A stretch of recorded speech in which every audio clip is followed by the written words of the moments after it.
Hello and welcome to the DevOps Fundamentals series. In this series, I'll be joined by a few Microsoft experts, and we're going to help you make sense of the DevOps culture. And also later on in the other episodes, we're also going to cover some of its main practices, the ones that we've identified that are more common. This episode, we're going to cover an introduction to DevOps, and then further on, we're going to drill into specific DevOps practices. So just to introduce myself, I am Thiago Almeida. You can find me on Twitter at NZThiago. I'm a senior technical evangelist here at Microsoft, and I've been talking to customers, working with, and presenting about DevOps for the past year here. And you can also find me on my blog at talmeida.net. And for this episode, I'm joined by David Tezar. David, do you want to introduce yourself? Yeah, sure. Yeah, great. David Tezar, senior technical evangelist at Microsoft, also focused on DevOps. I, though, have the ops background. You could watch episode 0 of DevOps Dimension show if you want to get more history on Thiago and I here. But nonetheless, I lead our DevOps technical working group and here to help you today learn a little bit about Microsoft's view on DevOps. Cool. All right, we'll get started then. So like David mentioned, this is our view of DevOps. That's the DevOps story from Microsoft here. And to step back a little bit, we want to talk to you about how it used to be the traditional development and operations teams, how they used to work, or a lot of them still do it nowadays. Originally, the development team would just create a package or create a solution that they wanted to get to production and toss it over the wall of confusion to the operations team. The operations team would then start preparing to put that into production and manually change configuration files, create or change the environment in production to make sure that it was appropriate for what they wanted to deploy. And of course, eventually there was a lot of duplication from what development and QA had to do to what the production operations team was doing. And of course, a lot of times they run into problems, bugs that they couldn't find in development, and then the development team gets called in. You have just that window of time where you can get that solution into production, and development gets called in, and they say, hey, it was working fine on our environment, and now it isn't working in production, so it must be an ops problem. And ops said, well, you gave us something that doesn't work in production, so it's a development problem. Yeah, so I mean, this is just a one major indicator of people when you know you're not doing DevOps, right? If this is happening, you're not doing DevOps, right? I mean, there's other telltale signs to know that you're not doing DevOps, but this is one that I see a lot that happens, right? Yeah, I mean, ops should really be involved the whole time, and then avoiding these things. Yeah.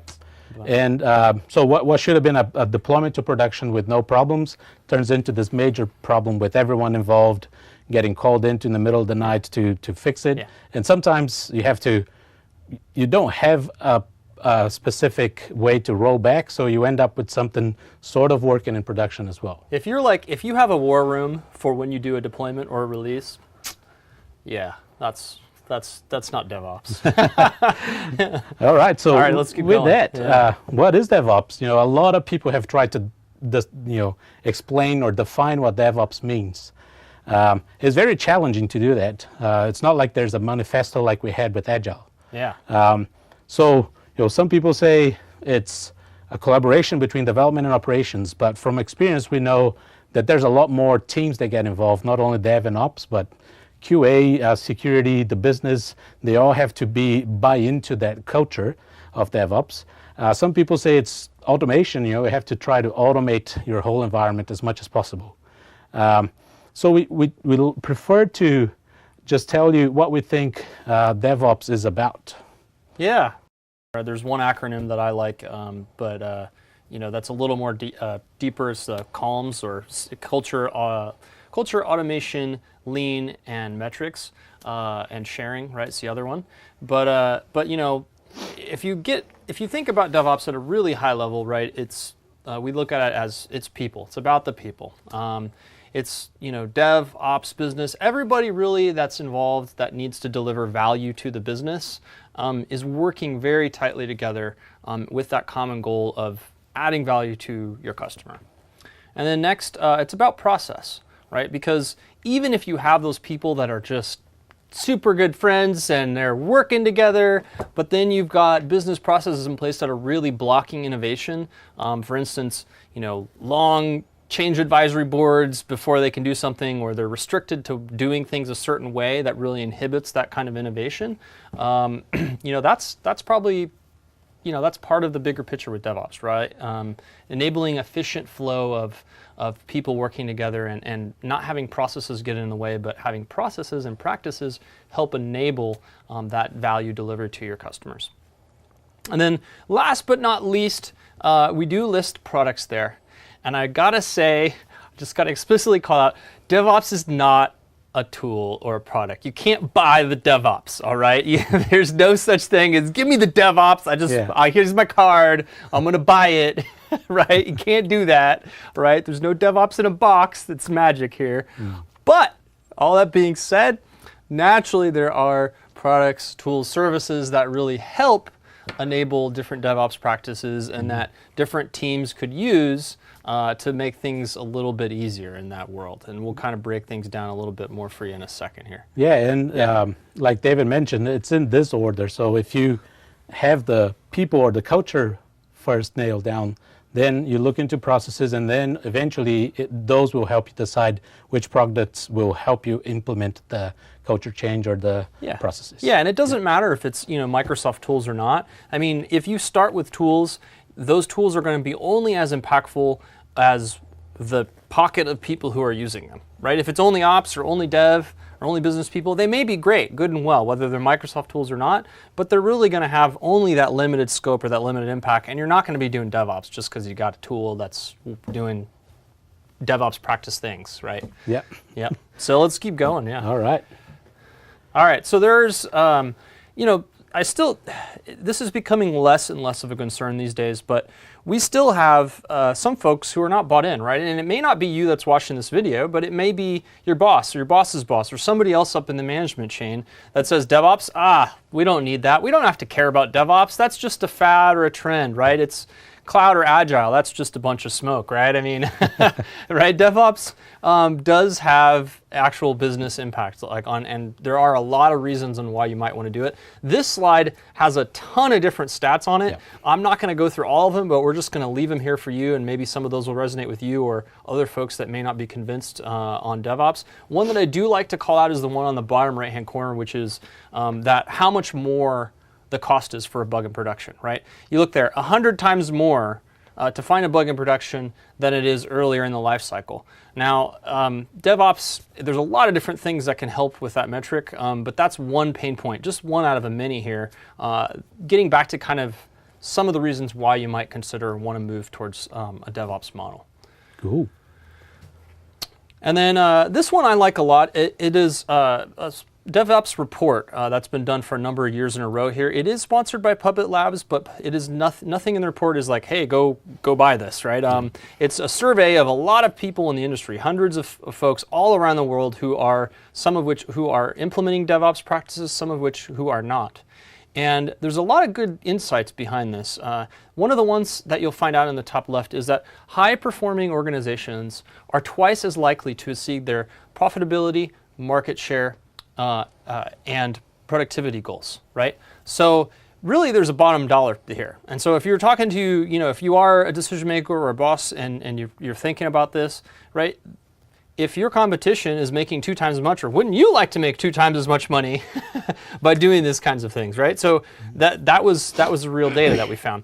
Also, how do you get to become a highly performing, IT performing organization? Well, they found that DevOps practices actually improve the IT performance, and we'll explain to you in a second what that means. The other big thing that I find that's really important to point out here is on the stats on the right-hand side. And you'll see that most organizations, right, they have goals, especially if you're in a siloed organization or you have metrics that are not shared across Dev and Ops. This is a common scenario that you'll have is developers, they'll be geared at deploying new features, new code, new software at a fast rate. Like, get the new features out there.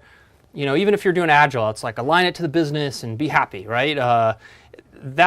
conflicts with what most ops teams' goals are, which is have things very stable, have very little change, right? Don't disturb what's working, because every time you push stuff there, it's going to break stuff, and that causes outages, right? And so when you have these two goals, it seems like more change and less change, and they kind of butt heads, right? It's the exact opposite. Yeah, exact opposite, right? And so the stats on the right-hand side are, I like to say, is a proof point that you can have both, right? You can have your cake and you can eat it too, right? You can have more change and more stability at the same time by implementing DevOps. And the proof here is in the stats, right? High-performing organizations deploy code 30 times faster and 200 times shorter lead time, meaning new concept of idea to customers' hands, right? That's 200 times faster than their lower performing peers. And also, at the same time, have 60 times fewer failures and recover from those failures 168 times faster. So that's a pretty big difference, right? I mean, if you're an organization and perhaps you're the lower performing and you have somebody, even that's a startup or another competitor, who's operating at that kind of velocity, it's like, how long is it going to take for them to surpass you or start taking money away? So I like to say, DevOps is not something it's like maybe we'll think about it. It's like, when are you going to go move to DevOps? Not a should we? I'm not sure. It's just a matter of time, really. Yeah. Cool. Yeah. And then, with all that being said, we still want to help you wrap your head around DevOps. Mainly because there's no specific definition of it, but also there's a lot of products that get associated with DevOps, and the culture. How do you correlate the culture and process and people and the business values that we've been discussing so far with an actual product like a chef recipe with a Linux VM deployed to Azure? So we have this idea of DevOps practices. And we can help you then map between the 100 level to the 300 level through a practice. Like, for example, here we have infrastructure as code, and treating your infrastructure as code, which will be the next episode of the series, and then the actual technologies that you might use to implement that kind of practice, right? And of course, remember, if you don't have the culture nailed down first, then don't try to keep going, change the culture inside the company first, but eventually you will get to implementing this, and because it's an IT organization or part of IT, you will have products and tools that you use to implement them. Yeah, it's still useful. I mean, it's still useful to understand DevOps practices, right? And what they mean and kind of, what they are, even if you're not fully transformed yet, because, if and when your company does decide to move to get the DevOps team organizational structure and those things starting to come together, you're going to have skills that can be immediately useful, right? And there's nothing wrong with applying DevOps practices before you get there, right? It's still useful, it's still helpful, right? One of the undercurrents of DevOps is automation. DevOps practices have an underpinning of automation as well as some of those tools. But the thing is like, if you just go straight to tools, once the team formation organization forms, the tool set that team uses may be something totally different. But if you understand these DevOps practices, those are going to transcend tools even over time, right? Just these are the way of doing things. Yeah. Yeah. So with that, we have this list of DevOps practices. There are a list of practices that we've noticed are pretty common or recur quite a lot in companies that have implemented DevOps properly. And for example, we have infrastructure as code, treating your infrastructure as code, automated testing, running as many tests as possible in an automated fashion, release management, continuous integration and delivery. So there's quite a lot of those. On the left, we have the main ones, and then on the right, there's some of the most advanced ones. And we're going to have one episode for the next 8 type of the main ones, and then the last one, we're going to talk a little bit more about the more advanced practices as well. And with that, now that we understood what practices are and what the culture is, then we can start covering a little bit about the tools and products that you can use as well. Okay. So we want to, really cover the tools at a very high level that Microsoft offers. And the first major, I'd say, tool bucket or suite, I guess if you want to call it, is Azure, right? Microsoft Azure has a ton of different services and a ton of things to offer there. But really having a cloud platform, whether it's Azure Stack, which is the on-premises version of Azure that you could run in your own data center potentially, or our public cloud Azure, both of those provide a ton of different benefits and make things a lot easier for various implementing DevOps practices. Just giving a really simple example, for instance, infrastructure as code. Can you do infrastructure as code without Azure or Azure Stack? Absolutely, you totally can. But Azure makes it easy where that we just provide a platform for provisioning things with like a JSON file. Boom. There you go, right? It makes things a lot easier from provisioning and deprovisioning. And if you want to get a new server, it's not, oh, I need to go a whole process. It's boom, I have it up. It's up in seconds or minutes, and it's done, right? So Azure is our fundamental, one of our fundamental suites here. It has a lot of automation that you can take advantage of as well. Absolutely, yeah. Azure automation. There's a ton of different products within Azure and services that really help enable different DevOps practices. Next up, I think it's also extremely important to point out that Microsoft Azure is very open. I know we keep beating this drum in a lot of ways, but it's really important that you understand that to use Microsoft Azure, you can really bring whatever you want, whether it's open source or not, right? You can pick and choose different aspects and enable that within your platform. So even if you want have a whole Linux stack, fine. We run Linux in Azure, right? You have MySQL, you have Java, PHP, Ruby, right? There's a whole list here of different options that we all are support and enable on Azure itself. So we really allow you a lot of choices in what you want you're working with for different DevOps practices and tool sets. Cool. The other major aspect, I'd say, suite of tools or product set that we have at Microsoft that really relates to DevOps practices is Visual Studio Team Services and Team Foundation Server. Visual Studio Team Services used to be called Visual Studio Online, but it is our cloud service, and the TFS would be our on-premises product. We've had TFS around for a really long time, and I think it's really important to point out that both of these suites have a strong foundation for automation and enabling agile as well as various DevOps practices.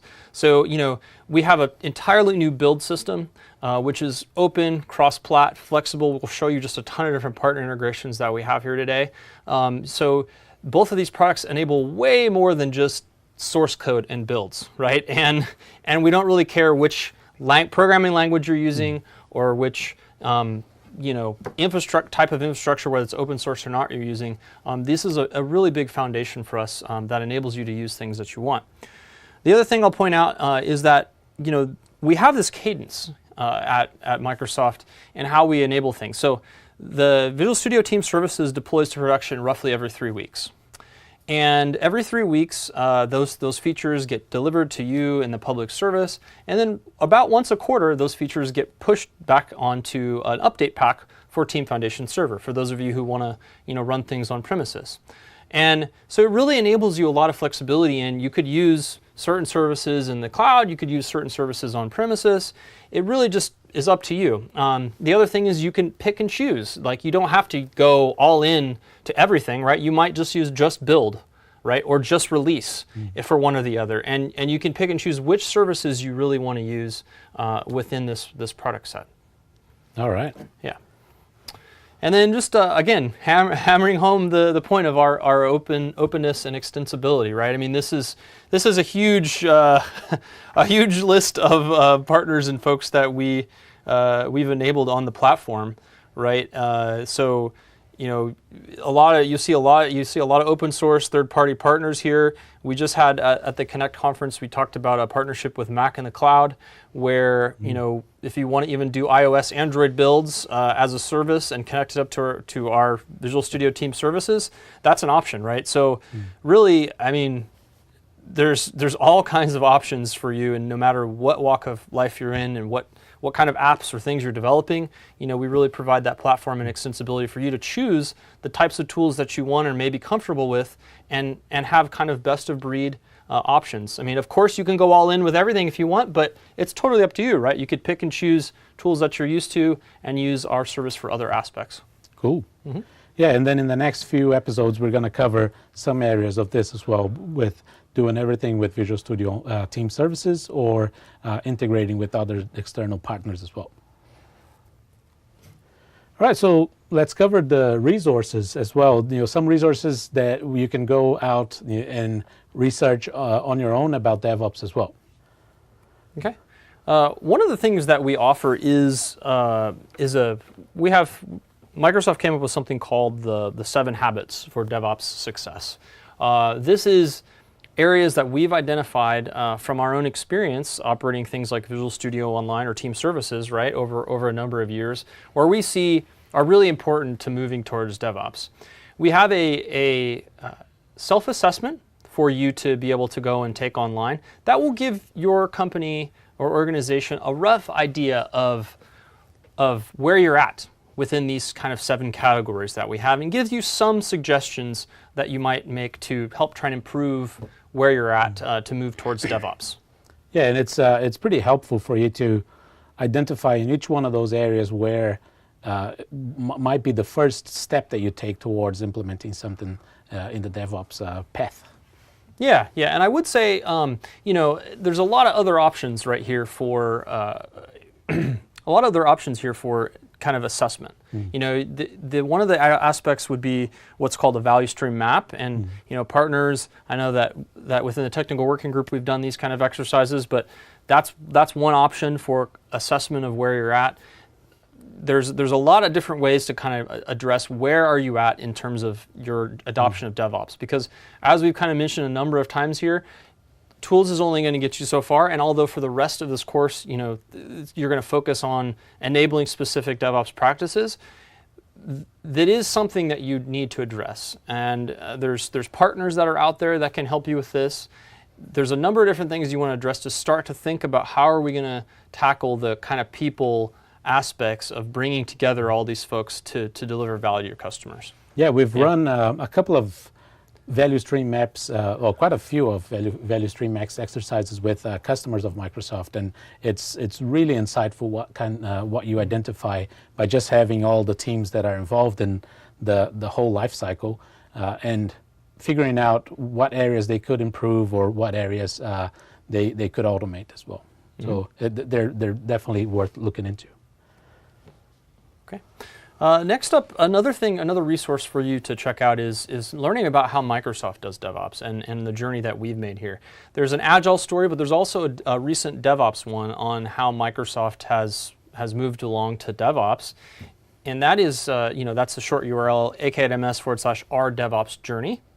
But that is, it really provides just some good ideas of how things are actually done. How do they have the roles? How are those different? We have a DevOps Dimension episode. Our first episode, in fact, we focused and we interviewed the service engineer, which is effectively ops, and a developer on how they interact and how the roles changed and shifted in this whole transformation.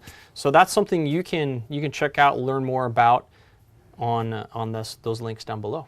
Cool. And we have a few more resources as well for you.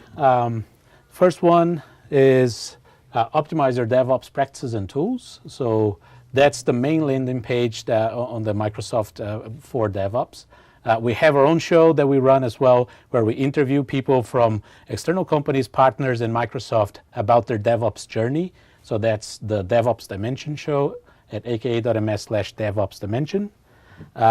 We have some technical resources as well on the Microsoft Virtual Academy, MVA. Yes, yeah. So there's a ton of content there as well on MVA.